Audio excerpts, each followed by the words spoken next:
Eu não tenho a menor dúvida de que houve corrupção no governo do PT.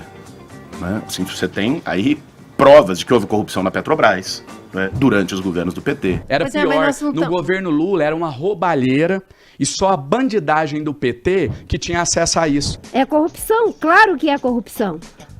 O Lula cometeu, então, crime de corrupção passiva e lavagem de dinheiro. Você tem dúvida?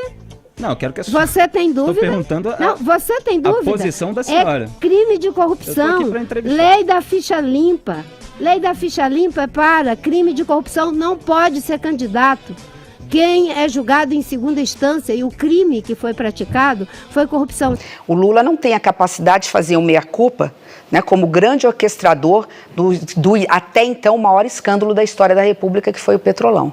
Não vamos aqui dourar a pílula. Nós estamos falando de um governo que primeiro usou o mensalão como mesada para comprar o Congresso Nacional, depois, numa reeleição para se manter no poder, um Petrolão dividindo com partidos políticos. É verdade essa culpa. Eu faço esse reconhecimento. O governo do PT não faz, até hoje nega que houve esse escândalo.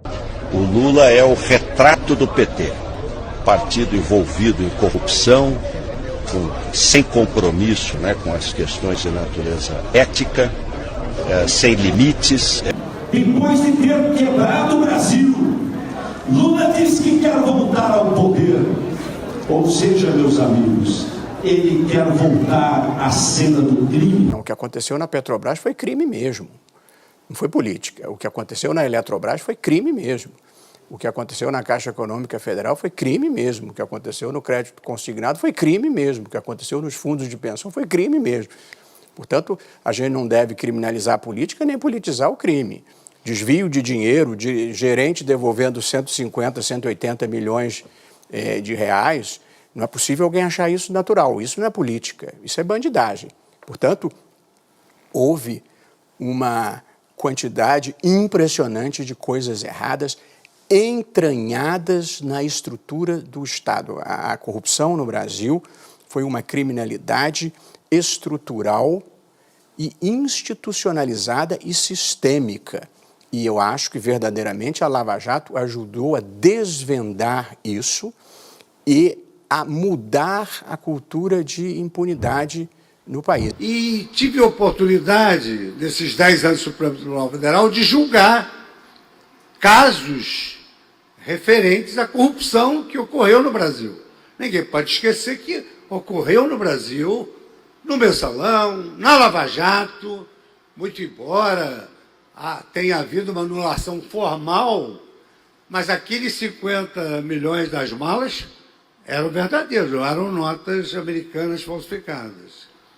O gerente que trabalhava na Petrobras, ele devolveu 98 milhões de dólares e confessou efetivamente que tinha assim agido. Em relação à última questão do nosso simpatizante aqui, de um governo corrupto, que foi colocado para fora do Brasil pela corrupção, pela falta de vergonha na cara de quem roubava bilhões e bilhões, se, ao invés de roubar bilhões, tivesse investido na segurança, se ao invés de desviar dinheiro para construir porto em Cuba, tivessem investido em presídio, nós estaríamos muito melhor. Obrigado. Na verdade, o que se instalou no país nesses últimos anos, está sendo revelado na Lava Jato, é um modelo de governança corrupta. Algo que merece um nome claro, de cleptocracia. Isso que se instalou. Isso é evidente. Veja o que fizeram com a Petrobras, veja o valor da Petrobras hoje. Por isso que se defende, eu falei isso, por isso que se defende com tanta força as estatais. Não é por conta de dizer que as estatais pertencem ao povo brasileiro, porque pertencem a eles. Eles tinham se tornado donos da Petrobras. Esse era o método de governança. Infelizmente, para eles, e felizmente para o Brasil, deu errado. E é isso.